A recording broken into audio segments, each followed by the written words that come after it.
going on, everybody? Happy Wednesday. Welcome back to Bailey Price Media. We have the honor of having Alcorn State coach Leroy Frederick joining the show here in a second. It's been a while since I've been live here on the channel here. I got a lot of stuff cracking here, a lot of new things here in the pipeline here, new shows I'm working on, taking over and stuff like that. So I appreciate your guys' patience here, rocking with me here. Every day I'll be on JB's show as always. Every day I'll be on Matt's show as always, but a lot of stuff cracking here for the channel here. But I got a lot of stuff planned here.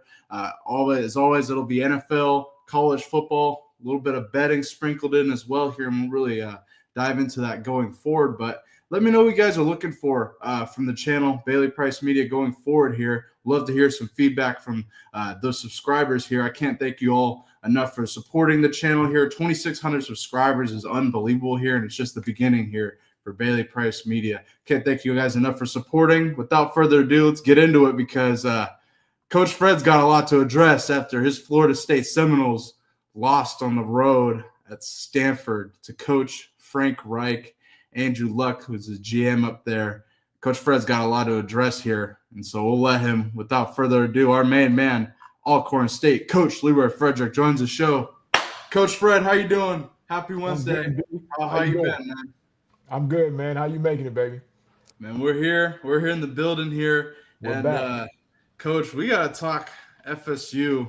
So the last time we've been off for a couple weeks here, but the last time we talked, the Florida State Seminoles were rocking. Everything seemed to be on a high. Everything seemed to be going so well. And then they go to Stanford. Well, then they lose to Miami. And then they go to Stanford, Coach. And that wow, 17.5-point favorites. Have Castellanos and all the weapons going up there. Get a bunch of guys back too, actually, for this game here. Go to Stanford and lose late night. I believe a 10:15 Eastern kickoff. So late night loss.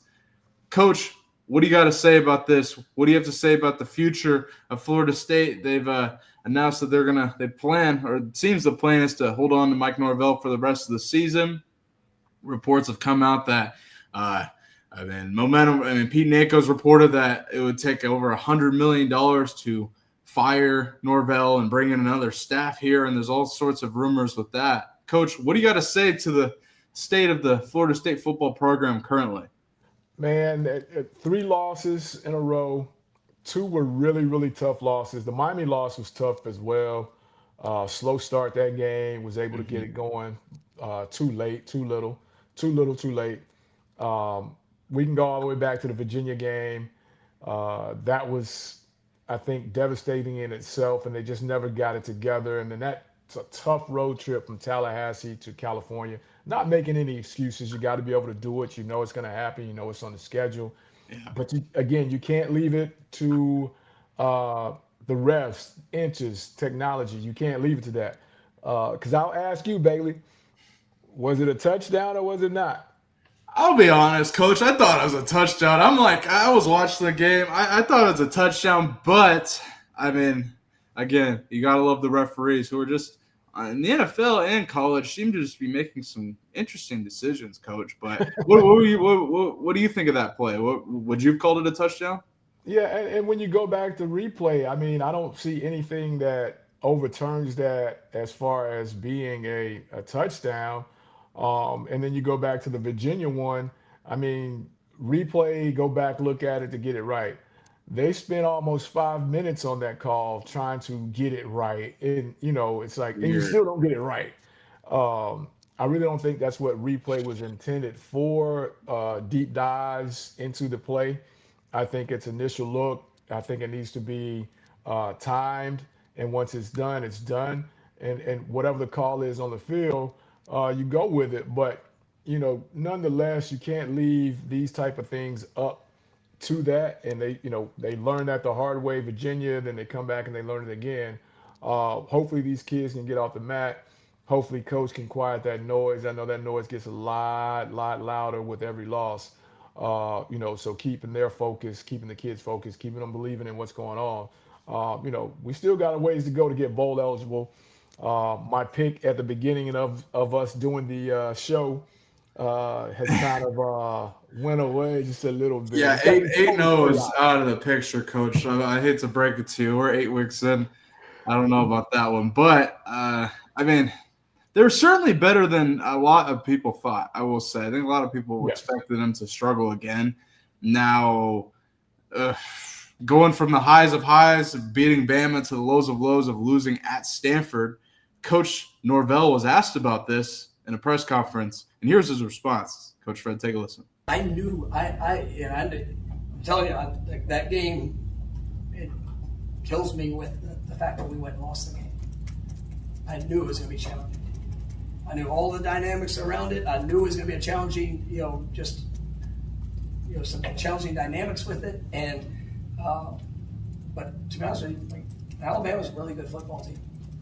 Right? So how do you lose? How do you beat Alabama and lose to anybody else? Because nobody else is really losing, or they're not losing anybody else. Right? But it's you go through it, and it's college football. I mean, there's great parity. There's great, every team. If you give opportunities, I mean, they're all capable, and you can sit there and right now you go stack up the some talents or thoughts or expectations, and you know what? It's you still got to show up and go do it. And I'm gonna be honest, Coach. I think he's feeling the pressure a little bit, and I think he's probably frustrated by the question. What are your thoughts, Coach? That was definitely a frustrated response because he was a little all over the place, Yeah, um, and he was kind of making sure that he didn't go off JB style, but sure. Yeah, with, he really wanted to. yeah. He really wanted to, but yeah, the frustration and just trying to answer that question politically just sent him all over the place right there, in my opinion. So that's a tough situation, man, especially after, like you say, beating Bama, uh, going on and having such high expectations, getting in the top 10, and then just the fall from the top 25. You're probably not even top 50 right now. It's gonna be tough, and you still got some injuries you got to take care of. So, it's one of those deals where I don't feel for coach. I get it, but there's $100 million for him to leave and not come back to work. So, I mean, I as a coach, you want to get it done, but Bailey, he wouldn't be hurting if they told him not to come back to work on Friday. That is true. Now, Coach, let me ask you about the rest of the season. And to all those in the chat, Dylan Rowe, Luciano, Robert Kelly, Roy G, what up? Asking about Shador here. I'm sure I'll have to address Shador Sanders at some point with Matt McChesney in the future. But, Coach, they host Wake Forest on November 1st. Wake Forest is actually not, I mean, they're improving under Coach Dickert. He came over from Washington State. They got, I think Robbie Ashford is the quarterback there. Not a bad player. He's played a lot of college football. Then they got Clemson, go to Clemson, to Death Valley, host Virginia Tech, go to NC State, play CJ Bailey, who's a big ass freshman quarterback there. He's a stud, I think. And then go to Florida at the end of the year. How do you feel about the rest of the season? All winnable, all winnable. Um, Castellanos has got to get back. I think if he finishes that game in Stanford, I think they may get a chance to get to overtime. That was a tough injury for him to take at the end of the game. So he needs to get back. If he can get back, they're off this week. Uh, I don't want to say Wake Forest is a must win, but it's as close to a must win Oh, as you can get. you cannot drop another. You cannot drop another game, Coach. I mean, you already lost to. You lost a Pitt with a true freshman kid. I mean, the Miami lost. Virginia is a great team. By the way, Virginia, Tony Elliott, he turned around that program. They have a They're chance to win trending. the ACC. Yeah, Holy they're moly, who would trending. have thought? But yeah, that is a must-win game, Coach. Are you concerned? How concerned are you as a Seminole? Very, especially with no real updates on Castellato and what happened to Mhm. him and where he is. Even though this is a bye week, I get it. Yeah. Uh, but he I think would be the surprise player of the year, just by the way that he's played from the Alabama game up to now. Very impressed with him. He had me worried by some of the stuff he was saying early, Bailey. I ain't gonna lie, he had me worried, but he's kind of come out. He's produced, but. they're a lot better with him than without him. So they really need to get him back for this run. So this bye week couldn't come at a better time. No doubt. Definitely.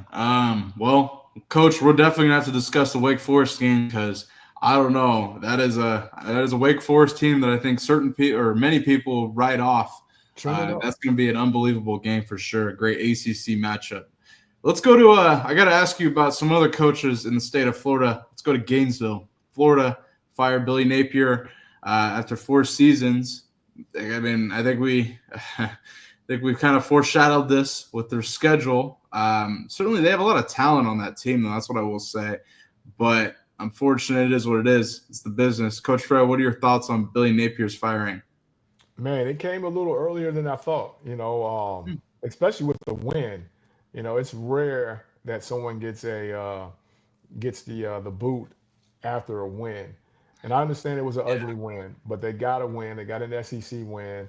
I was expecting it maybe after the next loss, but you got to understand Florida has deep pockets, maybe not as deep as the Texas A&M, but I Mm. think somebody went in there and said, hey, this booster, that booster is kind of, fed up with it. We need to make a move. And it's just unfortunate because, like you said, the roster is talented, fairly young. They have a pretty good signal caller and Lagway. So I think the expectations may have been a little too high this year because they are still kind of in that youngish area. So you know, I get it, but then again, I think they may have pulled it a little too early, and we'll see. Yeah, I think they made this decision before the Mississippi State game.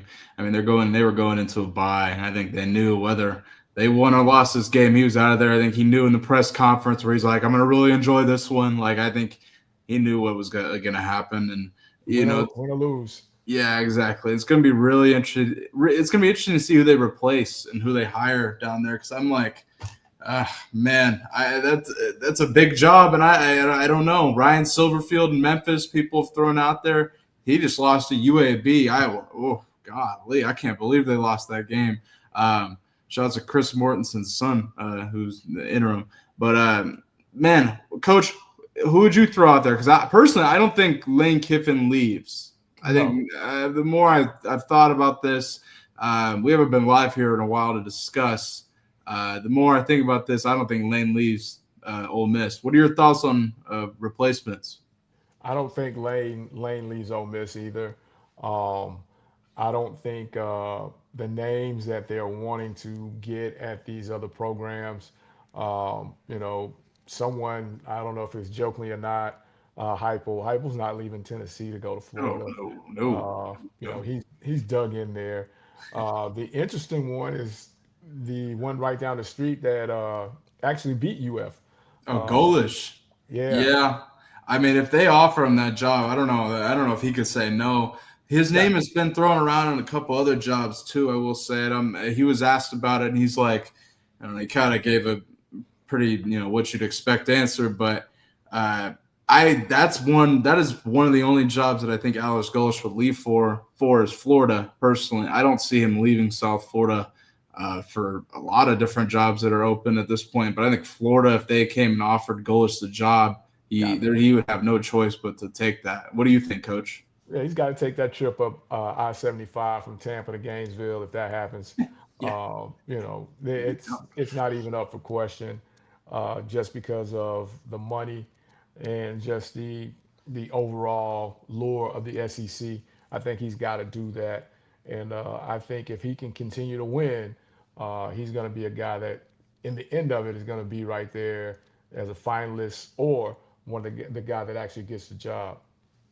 Yeah, and man, he's done a hell of a job with South Florida, man. They look really, really, really good. Certainly, I think Coach can make the playoff. I think especially after Memphis's loss, that That really was opens it big. up for Yeah. South Florida. USF Memphis plays soon. I'm seeing comments about it in the chat. Yeah, I'm really looking forward to that game here this weekend, man. This is going to be a hell of a matchup out here in Memphis, out here in the state of Tennessee, Coach. That's going to be a great game, but I think South Florida has a real shot at rolling Memphis here. I don't know. I got to look at the spread here. We'll kind of dive into that later, but that's going to be a hell of a game.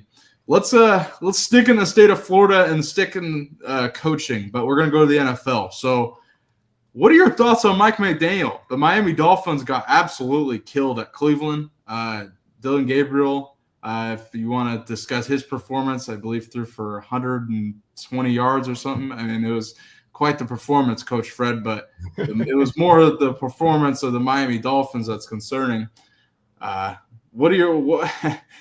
I don't know, Coach. I think it's only a matter of time before McDaniels is gone. What are your thoughts on the Miami Dolphins and the state of this organization? Yeah, I'm kind of like you, B. I thought this would have been done, 2 weeks ago. Mm, Actually being, like I said, being a coach uh, in the business, you never call for another coach's job, but I thought this would have been done 2 weeks ago. If not then, definitely at the last game. And, I think just the overall appearance that he kind of gives, that he brings to the press conferences, the message, the way the team plays. yeah. It all goes hand in hand, and I don't think it helps his case. Now, your style is your style, but if you're a little guy, you got to be able to swing a big stick, and I don't know if he does that to the point to where he gets the best out of guys. Now, do you have to yell, scream, and cuss all the time? But you've got to be able to demand that, rather it be swinging a stick or just being stern with what you're saying. And I don't get that from him, even though they're pros. Bailey, you shouldn't have to do all that because they get paid to do this. But you still got to be able to lead your team. And I don't think him or the quarterback at this point.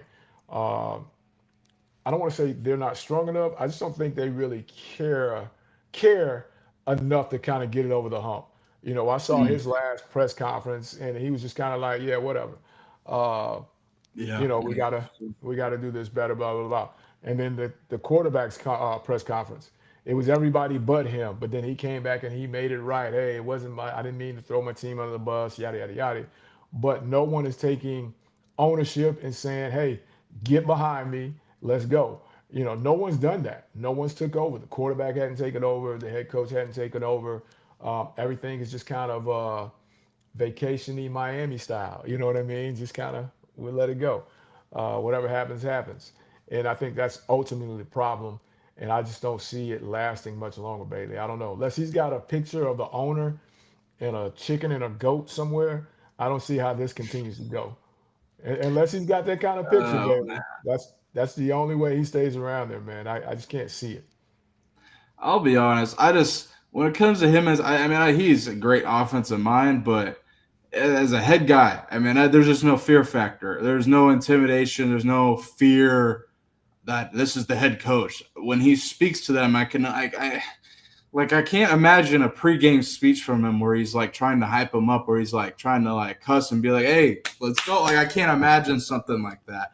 I don't see it. And then there's no confidence in press conferences at all. I don't see any confidence. I see a lot of nervousness, a lot of ums, and I don't know. He's the head. He's the figure man. It's one thing if he was the offensive coordinator, but when he's the head guy and you don't fear him, it seems. I mean, I'm implying here and inferring here. It seems like he and the players are more friends in that, and that's kind of the relationship, and that's kind of the dynamic versus a coach and that kind of fear factor. And I'm not saying that. I mean, you have to be. That has to be your entire identity, but as a head guy in the NFL at the highest level, there's no way you. I mean, it can't be that way. I mean, I think in most levels of football, the head man's got to be feared at some level because I don't think, in this case, I don't think he's feared at all. I think he's laughed at some point. So I don't know, Coach. What do you think Yeah, about it's that? just how it is, V. You've been in that athletic realm. You know that your head guy,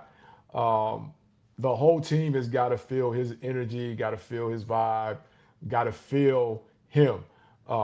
The Yeah, offense has got to feel the offensive coordinator. The defense has got to feel the defensive coordinator. But ultimately, like you said, when I'm the guy that's giving that speech before we take the field, they've got to be able to feel what I'm giving them. They've got to understand it. They've got to trust it. They got to believe in me the whole nine all through the week.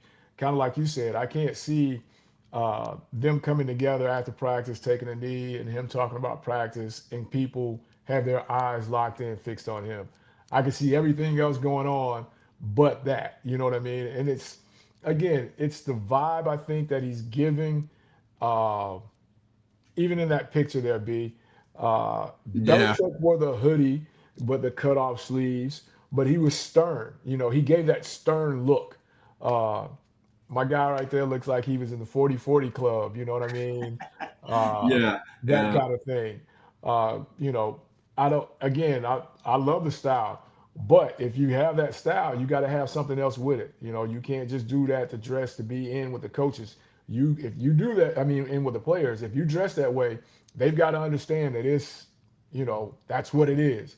Uh, Dress that way, be, you know, okay, he's a tourist like the rest of us, you know what I mean? That kind of thing. So uh, I just don't think the energy and the juice is there, and it's not going to get any better. I, I agree with you. Personally, I don't really care what he wears. If he scared people and was like, there was a fear factor, and he set the fucking tone, he had confidence, and he like whatever, I wouldn't give a shit. Like I don't like Set the if tone. Deion Sanders. I don't give a shit if he wears sunglasses or has the diamond chain. I don't give a fuck. He sets the tone at least, and I don't agree with everything he says, but at least he sets the tone. At least there's a fear factor that he's the head man. Like on Yep. top of the fact he's a Hall of Famer, shit. Yep. There's none of that. There's none of that with this. So again, the glasses, everything else, it just adds up. Personally, it's going to be interesting. I mean, let's see who they play this week, Coach. I can't remember off the top of my head. I was going to bet against them every game this season. I stopped after the Jets screwed that up, but um, they take on Atlanta. They go to it. Oh, yep, Coach. Yep, no. I need a betting sponsor on the show. God damn. Bet against the Dolphins again this week. They're going to Atlanta. Atlanta is a home team. Atlanta plays good as hell in Atlanta in their dome. That's where they play best. Bet Atlanta because Atlanta's about to whoop that ass against Miami. And I don't know, Coach, if they get beat bad again, I don't know. It could be the end of McDaniels in Miami. It's got to Coach, be. Got yeah, to be. we'll see. Let's go to your realm here. Let's go to the HBCU realm, and let's talk about Michael Vick. Michael Vick and Norfolk State, they're struggling. They've started 1-6, and Michael Vick has fired multiple defensive coaches on his Norfolk State staff, and he was asked about that, Coach. Take a listen. Yeah, being the first year head coach, having to make, the decision that I made, it wasn't easy, man. Like, it really wasn't. And nor did I ever think that I would be making a decision like that mid-season. Like, you look in the crystal ball and you see all the good things. I'm not going to sugarcoat it. I'm not going to, act like it was things that happened that I didn't like. I expect, a certain standard. And so, I'm always live by that. Coach, you discussed the possible struggles that Vic would have transitioning from player and media, being with Fox, to an active head coach, D1 HBCU. What are your thoughts on his comments there? Having Norfolk State start this season and them having to let go some coaches on the defensive side of the ball. Yeah, he said coaches. So I'm gonna pull you behind the curtain in this sector here, B. Uh, we don't particularly, or should I say, we normally don't have a room full of analysts, GAs, volunteer type coaches. Uh, Hmm. to be able to make that kind of move and still be able to function. So right now it's him and it's 10 other assistants. Now they may get a couple GAs, 2 or 3. Again, that's Mike Vick. He may have 5 or 6 analysts that came on to get in the game to keep it on their resume. But that move, Bailey, excuse me, that move is very, very, very, very out of left field because normally if it's a coordinator, okay, you got the next person in. But to fire multiple people on one side of the ball, that means you've got to have someone else to step in immediately because you have corners coach, safety coach, linebacker coach, Right. uh, Yeah. D line. If you have 2 D line, you may have a D ends, D tackle coach. So it's about 6 different positions over there. So I don't know who you had in the wings ready to go or whatever, but normally at this level, there's a head coach and there's probably 15 other coaches, adult coaches, so to speak. I say adults, everybody's adults. And then you have GAs, 2 or 3 GAs. Mhm. So I'm not sure how many he had in his staff room, but he had to be comfortable with it because Bailey, normally this doesn't happen after game 6, unless it's Mm. later, not position wise. Okay. Okay. So that's an interesting note there, Coach. So, ooh, oh boy, Coach. Now let's talk about his transition from player and media to coach. Their 1-6 start, firing coaches, which certainly is alarming, and you kind of described that. What are your thoughts on that transition and how their season's going so far? Um, you know, when we play at this level, so to speak, a lot of our first 4, 5 games or money games out of conference games. Right. Yeah. For the division, for the conference that he's in, the MEAC, I think there's only 6 schools that play football. So everything else they have to fill in uh, on the front end before they get into conference play. So, I don't know if it's the competitor in him. That schedule was set when he got there, so it wasn't his doing. Um, you know, you play what's there, but you play to get better to get to your conference schedule. You try to get through that non-conference, and then you try to get the conference healthy, and playing at your best by then. So I don't know if he kind of knew that and took that into consideration, or if his mind, Michael Vick as a competitor, no, we should be 6-1 instead of 1-6, even though you've kind of played up in some of those scenarios. Now, Coach. It's interesting. The first year we kind of discussed it. I think we kind of. I don't know if we say we expected, but we kind of expected Vic to have a little bit more success than Deshaun Jackson, Yeah, who, yes. I mean, Coach, I haven't even talked to you about this. What a transformation he's done to Delaware State. They're first in the conference. What are your thoughts on Deshaun Jackson and Delaware State? Yeah, see, and whoever made that schedule that Coach Jackson Yes, inherited a great situation. right. I think he had a D2, 2 non-scholarship programs. Um, the one school that I think he kind of played up with, I think they may have dropped by 2 or 3 points, but he's got them playing at an all-time high. They are really playing good. They're playing with a lot of confidence. And, we'll see this week when they get into conference play as well. Mhm. But I think we all expected it probably to be the other way. Uh, Vic having the success, Jackson not having success just because of where they are. But now it becomes, the real test now that you're in conference play. So we'll see. Definitely.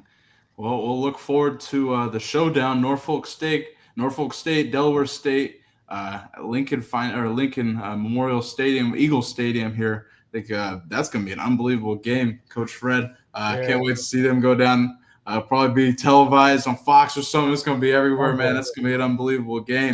But man, Coach, appreciate your insight on the Michael Vick situation. And man, we'll see how the rest of the season goes, and the different changes in the staff that he will or will not make.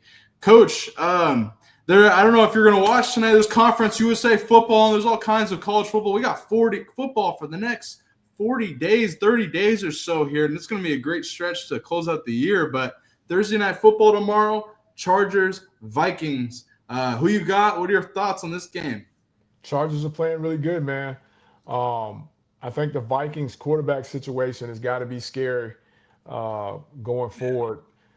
He hadn't played well in a long time, and they've got to try to keep pace. The Lions are hot. They're trying to keep pace with them within arm's reach.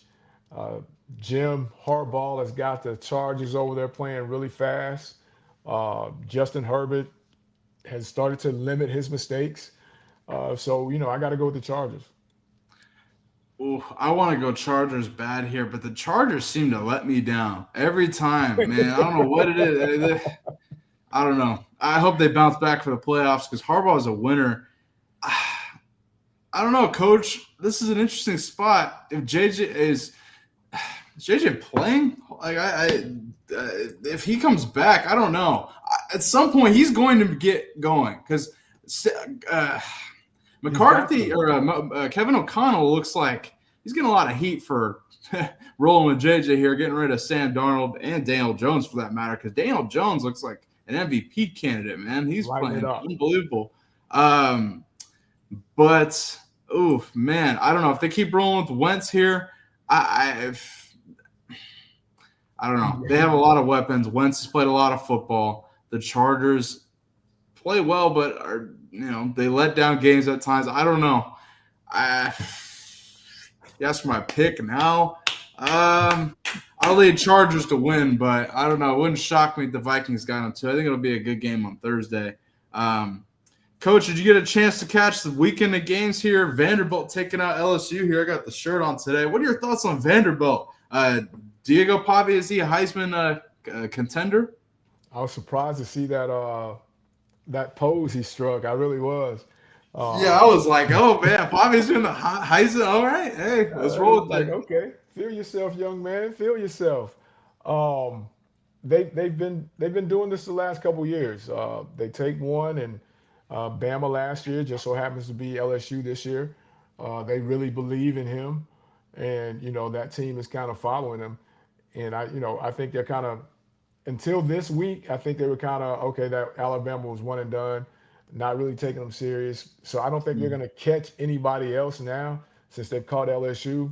I would have lost money on that one, Bailey. I was like, there's no way LSU goes in there and drops that one. And boom, there it is. They drop it. But I don't think he's right there yet unless he just plays out of his mind the next 3 weeks. I don't see him as being the leading candidate right now for the Heisman. I don't know if he'll win the Heisman, but boy, does he got Vandy playing well. Vandy hosts Missouri this weekend. And, Coach, I don't know. I think Vanderbilt's due for another big upset win, but I don't know if it's this game. Something tells me they get Tennessee at the end of the year out here in Neyland. I've been saying it. I did a whole show on it 6 months ago. Something tells me they come out to Neyland and get back against Tennessee because I know they were pissed at their last game of the year last year, Tennessee losing to them. That definitely stung for them. I know that. They'll definitely be trying to get back that game this year for sure in Neyland out in Knoxville. Coach, what are your thoughts on UCLA, Jerry Neuheisel, and Tim Skipper? I mean, wow. Deshaun Foster is fired, and it looks like a whole new football team. They may be playing better than any team in the country. What are your thoughts there? Indiana better be careful. Yeah. Seriously. Yeah. He's got those guys playing with a lot of confidence. They're playing fast. I don't know what changed in the week when Coach Foster got let go to the next week. But like you said, it's been a night and day football team. Night and day. Yeah. Nico's playing a lot better. He looks confident. I mean, that's the one thing I was like, I was concerned even in the opening game. He did not look confident. I mean, I was like, oh, boy. Now he looks confident. That's good. I hope Neuheisel stays there because he's obviously got the lineage with his dad. He's built to stay there. He's built for UCLA. So, and I hope he's the OC there or some capacity. He's definitely built to be there. Indiana, on the other hand, also looks really good. Take out Oregon and seem to be on fire.